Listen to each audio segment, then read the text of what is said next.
오늘 우리가 이렇게 세계 곳곳에서 일어나는 무참한 폭력과 전쟁으로 인한 그런 비극의 사건을 들으며 우리는 마치 악이 선을 이기는 것 같은 그런 현실을 우리가 접하고 있습니다.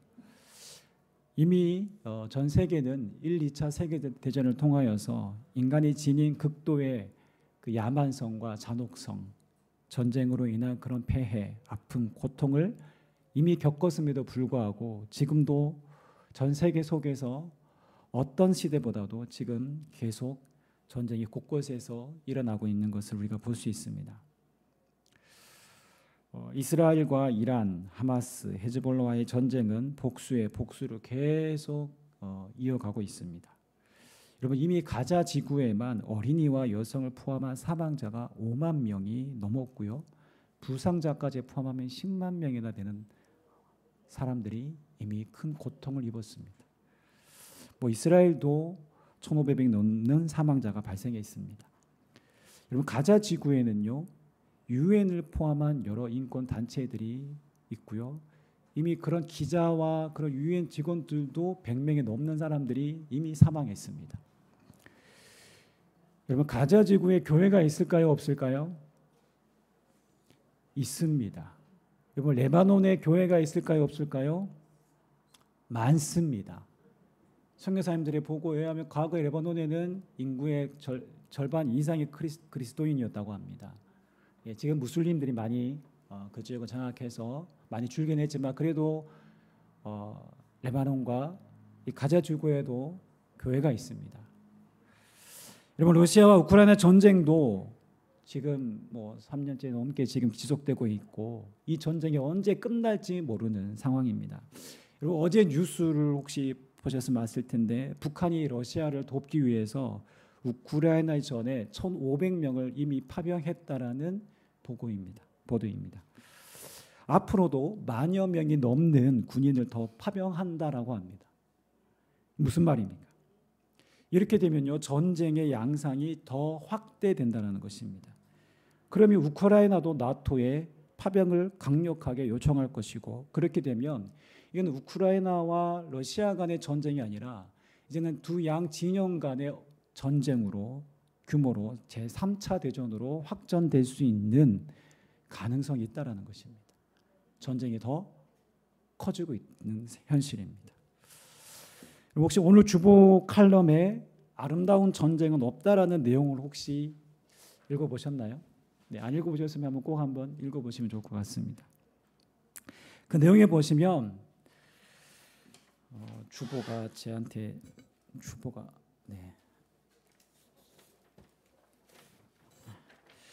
이 당시 18세의 나이로 베트남전에 참전한 미국인 로버트 코너의 고백이 그 가운데 보시면 지난 글씨로 되어 있습니다. 제가 한번 읽어보겠습니다. 나는 내가 왜 베트남에 있는지 몰랐다. 우리는 공산주의자와 싸운다고 추측했지만 나는 당시 공산주의가 무엇인지 정확히 이야기할 수 없었다. 내가 아는 것은 검은 모자를 쓴 작은 친구들이 나를 향해 총을 쏘고 있다는 것이었다. 되돌아보건대 그놈도 왜 나를 향해 총을 쏴야 하는지 잘 모르고 있었을 것 같다. 그럼 이게 전쟁입니다.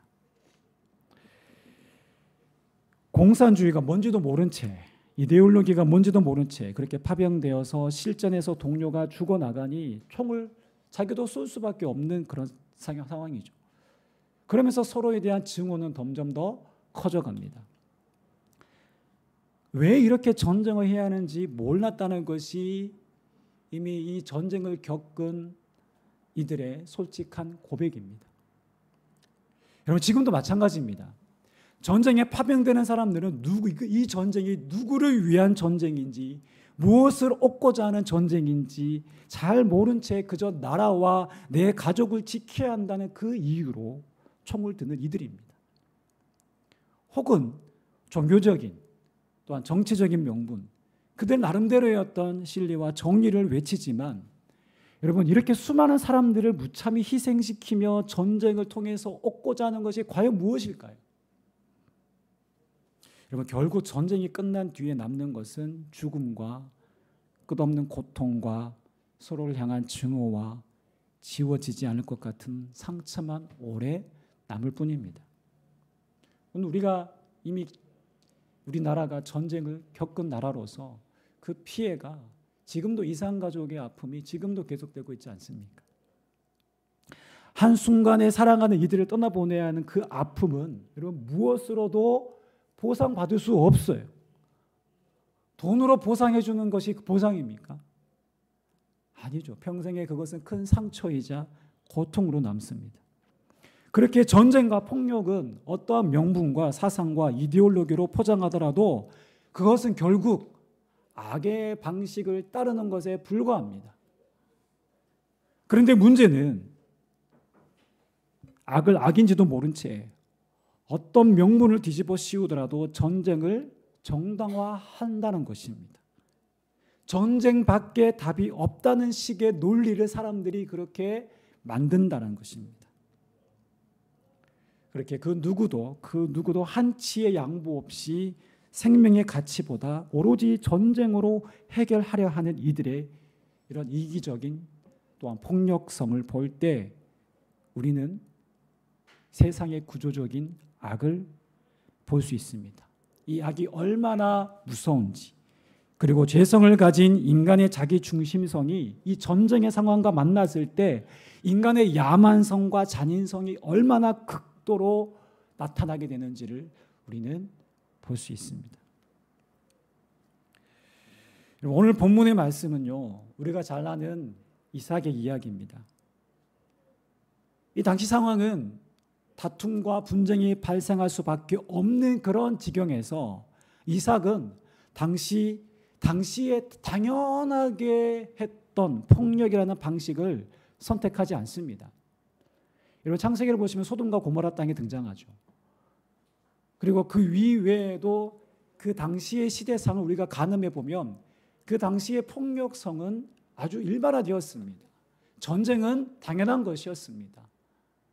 법과 질서, 제도가 지금처럼 구비되지 않았던 그 시대에는 인간이 가지고 있는 야만성과 잔인성이 그대로 노출될 수밖에 없었던 그런 당시 시대 상황에서 폭력은 당연히 정당화될 수 있는 그런 방식이었습니다. 그런데 오늘 본문 이삭은 어떻습니까? 세상이 미련해 보이는 그 양보라는 지는 방식을 선택합니다. 그렇다면 오늘 이삭이 보인 양보가 그저 미덕이나 힘없는 자들이 선택했던 방식에 불과했을까요? 우리는 그렇게 볼 수도 있습니다. 그렇게 볼 수도 있지만 성경은 아니라고 말하는 것이죠.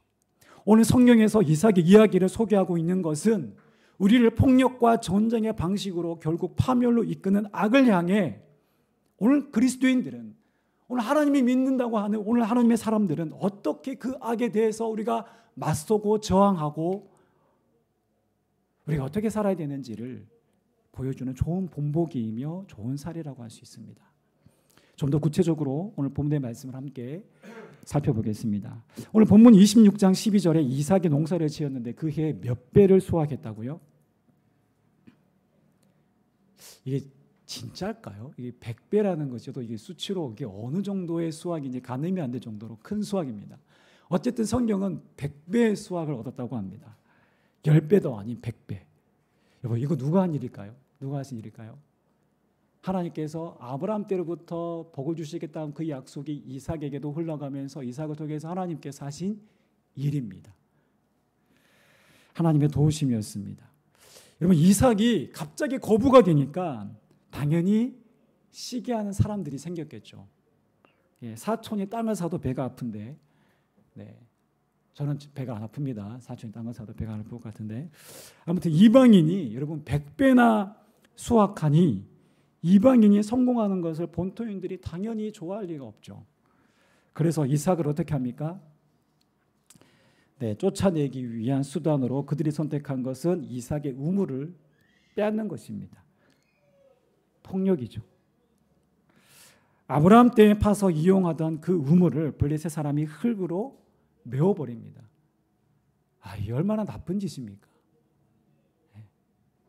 그 지역을 다스리던 아비멜렉은 이삭이 그곳을 떠날 것을 요구합니다. 너네 나가라.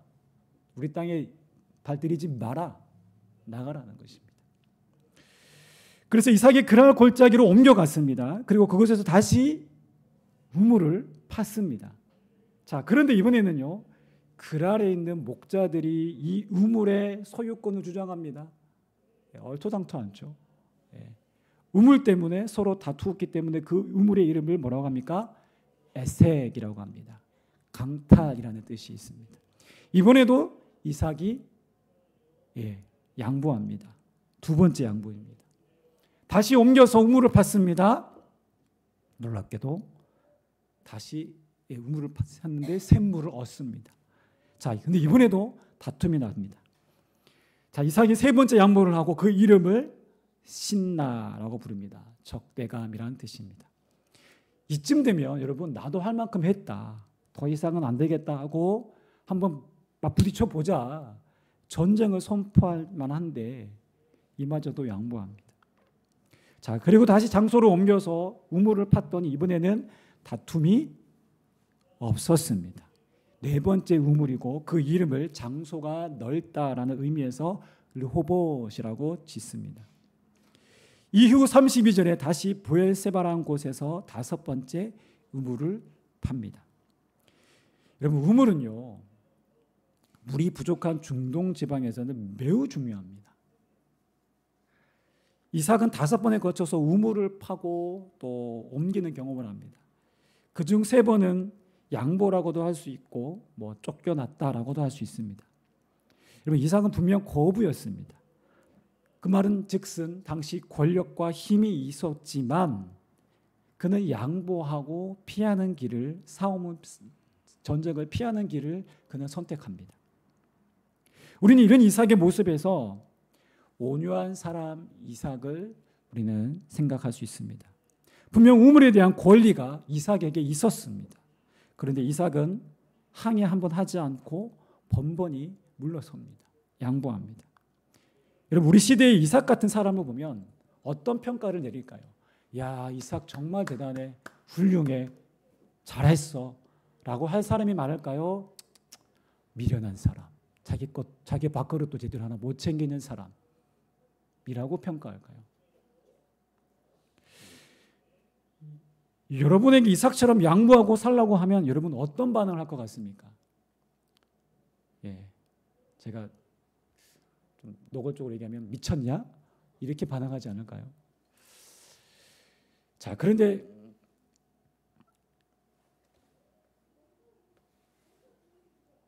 요즘처럼 똑똑한 사람들의 그 시대에 이삭 같은 어리석은 행동은 오히려 사실은 비난받아 마땅하다라고 생각하겠죠.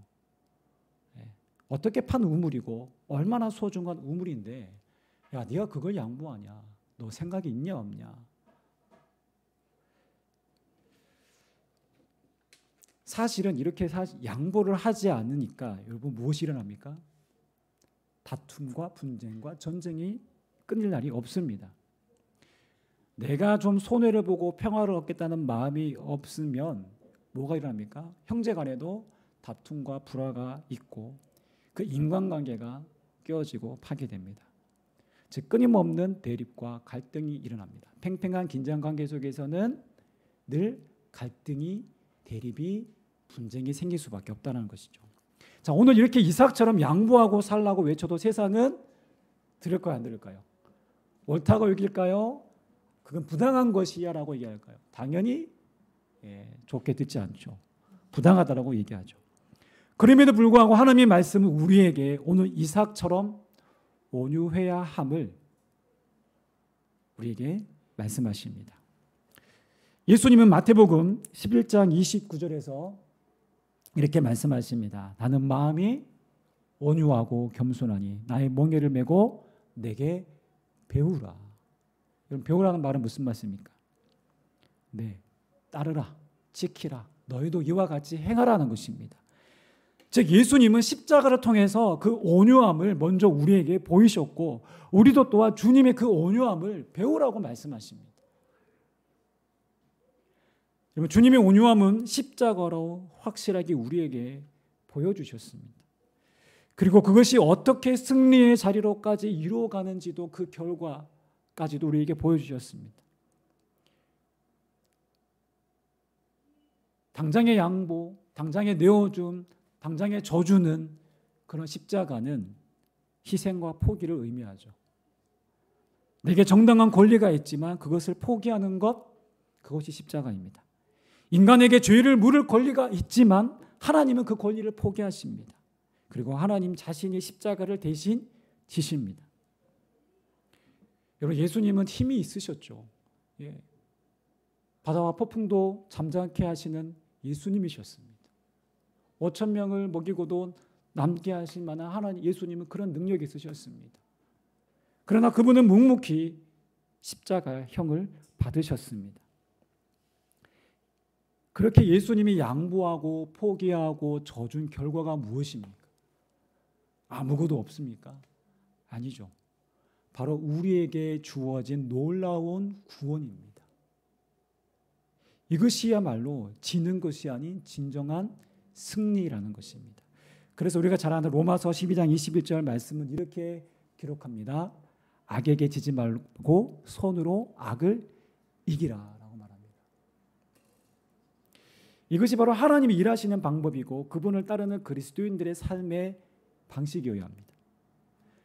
오늘 본문에는 이 손으로 악을 이기는 방식이 바로 온유함으로 나타나고 보여지고 있습니다. 그래서 하나님 방식은 이렇습니다. 우리 함께 읽어볼까요? 시작. 온유함으로 양보하면 더 큰 것을 주십니다. 아멘. 네. 이것이 바로 온유함의 비밀이고 온유함의 결과입니다. 예수님은 마태복음 5장에 나오는 산상수훈에서 온유한 자는 어떻게 있나니? 복이 있나니 그들이 땅을 기업으로 받을 것이미요 라고 되어 있습니다.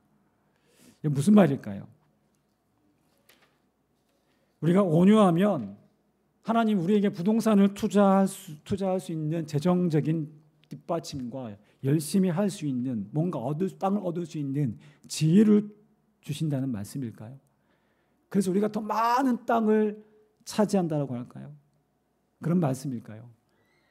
당연히 아니죠. 이 말씀은 오늘 그 땅 따먹기와 같은 이 전쟁, 전쟁으로 권력과 힘으로 혹은 돈이라는 자본주의 방식으로 세상을 정복해 나가는 것이 아닌 이 온유함의 법칙으로 세상을, 땅을 정복해 나가야 된다는 것입니다.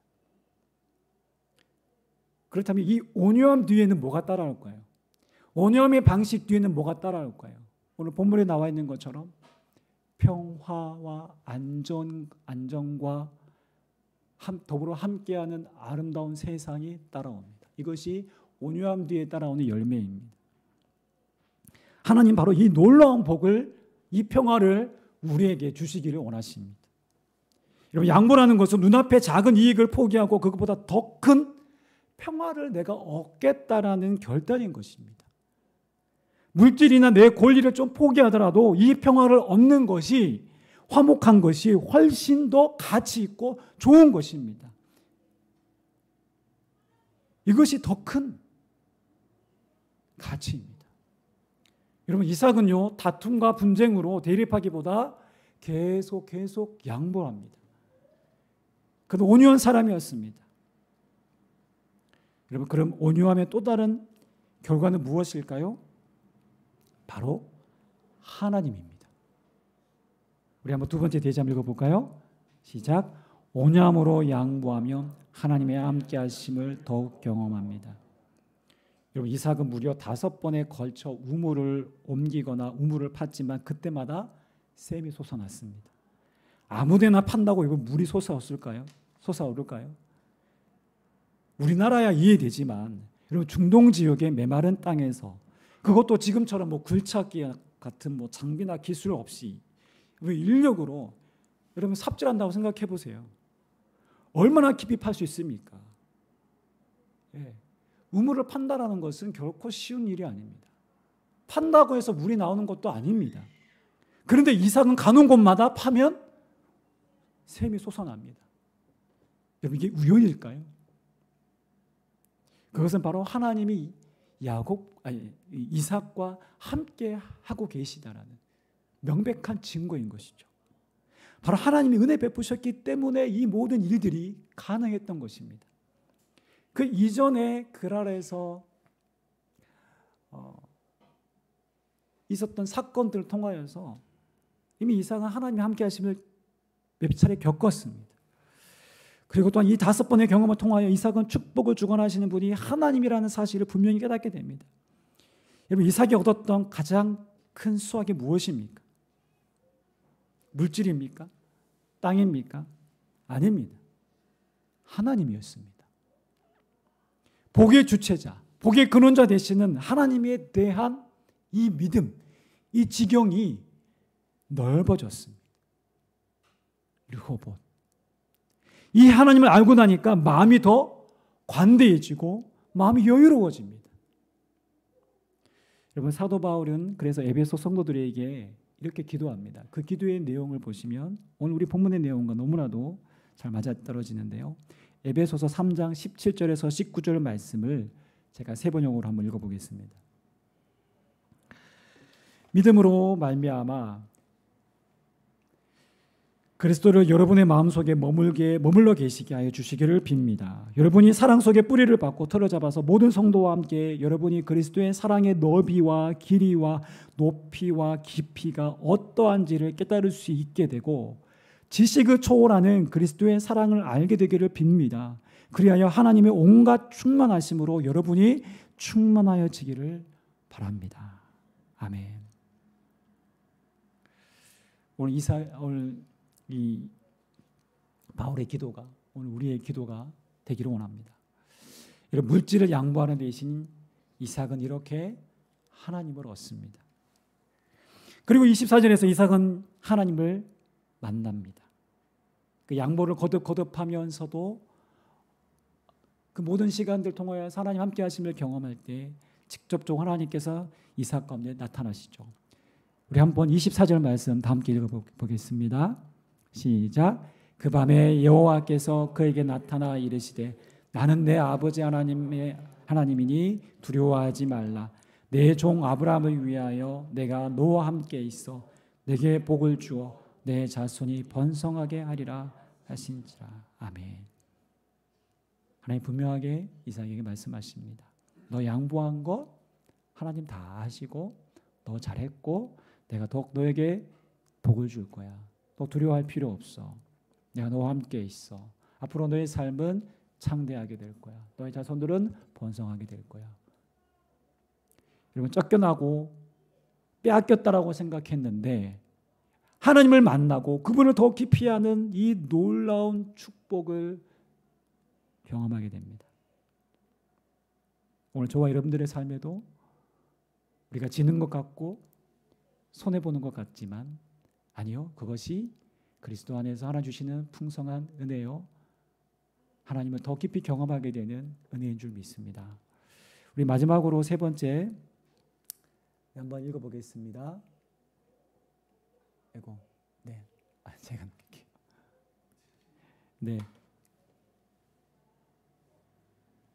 온유함으로 시작. 온유함으로 양보하면 하나님의 살아계심을 증명하는 삶을 삽니다. 아멘. 여러분, 아비멜렉이 이삭에게 찾아오죠. 네, 그러면서 이렇게 고백합니다. 28절 말씀입니다. 그들이 대답하였다. 우리는 주님께서 당신과 함께 계심을 똑똑히 보았습니다. 그래서 우리는 우리와 당신 사이에 평화 조약을 맺어야 하겠다고 생각합니다. 이제 우리와 당신 사이에 언약을 맺읍시다. 여러분, 처음 그를 배척하고 내몰았던 아비멜렉이 지는 것 같고 어찌 보면 쫄보처럼 보였을 법한 이삭에게 먼저 찾아옵니다. 그의 되어지는 모든 과정과 그의 인생을 보니까 이것은 사람의 역사가 아니라는 것을 보게 되는 것이죠. 깨닫게 된 것입니다. 그의 삶을 통해서 누가 증명되었습니까? 하나님의 살아계시다라는 것이 증명되었습니다. 이렇게 하나님의 살아계심을 증명하는 것은요, 어떤 논리나 지식이 아닙니다. 그것으로 사람을 변화시키는 것이 아닙니다. 참된 변화는 우리의 삶을 통해서 하나님의 살아계심이 증명될 때 변화가 찾아오는 것입니다. 아무리 잃고 빼앗겨도 다시 채워지는 이삭의 삶에서 그들은 정말 이상하다. 쟤는 왜 저렇게 정말 이상한 신기한 일들이 저 삶을 통해서 일어날까? 예, 바라보니 하나님이라는 분이 계시는구나. 하나님이 함께 하셔서 이런 놀라운 일들이 일어나는구나. 그들은 하나님의 함께 하심을 보았습니다. 그것은 그날에서 앞선 삶의 여러 실패를 통해 이삭이 지금껏 살아온 인생의 경험을 의지하지 않고 하나님을 향한 순종과 하나님을 향한 신뢰가 있었기 때문입니다. 당시 세상의 주된 방식이었던 힘과 폭력을 그의 무기로 삼지 않았습니다. 오히려 양보와 자기 부인과 포기를 그는 선택하게 되었기 때문입니다. 오늘 우리가 주님의 말씀 앞에 순종으로 반응하며 주님 닮기를 원하며 살아가는 그 하루하루가 우리의 온유함이 되어집니다. 하나님과 함께하는 그 시간이 바로 우리의 인격을 만들어갑니다. 여러분, 세상은 악으로 선을 이길 수 있다고 하지만 결국 그 뒤에는 죽음과 고통과 온갖 상처만 남을 뿐입니다. 사단이 바로 이 모든 일들을 배후에서 인간을 조종하고 있는 것입니다. 이 땅의 그리스도인들이 오늘 우리가 어떻게 살아야 될까요? 오늘 우리는 선으로 악을 이길 때 진짜 주님의 마음 대신 이 온유함을 배우고 또한 온유함대로 양보하고 온유함으로 살아낼 때 우리를 통해서 하나님 나라가 이 땅 가운데 더욱더 확장될 것입니다. 우리는 반드시 승리할 수밖에 없습니다. 우리는 이미 이기는 전쟁을 우리는 이 땅 가운데 살아가고 있습니다. 여러분, 이미 이긴 자에게는 뭐가 있을까요? 여유가 있고 양보가 있습니다. 오늘 하나님 우리에게 다 주셨습니다. 하나님 우리에게 이 모든 은혜를 주셨습니다. 영원한 승리를 허락해 주셨습니다. 부활을 허락하셨습니다. 죽음을 이기는 권세를 우리에게 허락하셨습니다. 더 이상 우리는 돈에 집착할 필요도 없고요. 이 땅의 삶에 우리가 집착할 필요가 없습니다. 오늘 우리는 승리한 자이기에 기꺼이 내어주고 져주고 양보할 수 있는 위치에 우리가 있다라는 그 사실을 기억하며 오늘 우리의 삶이 온유함으로 선으로 악을 이기는 이 방식을 살아가는 저와 여러분 되시기를 주님의 이름으로 축원합니다.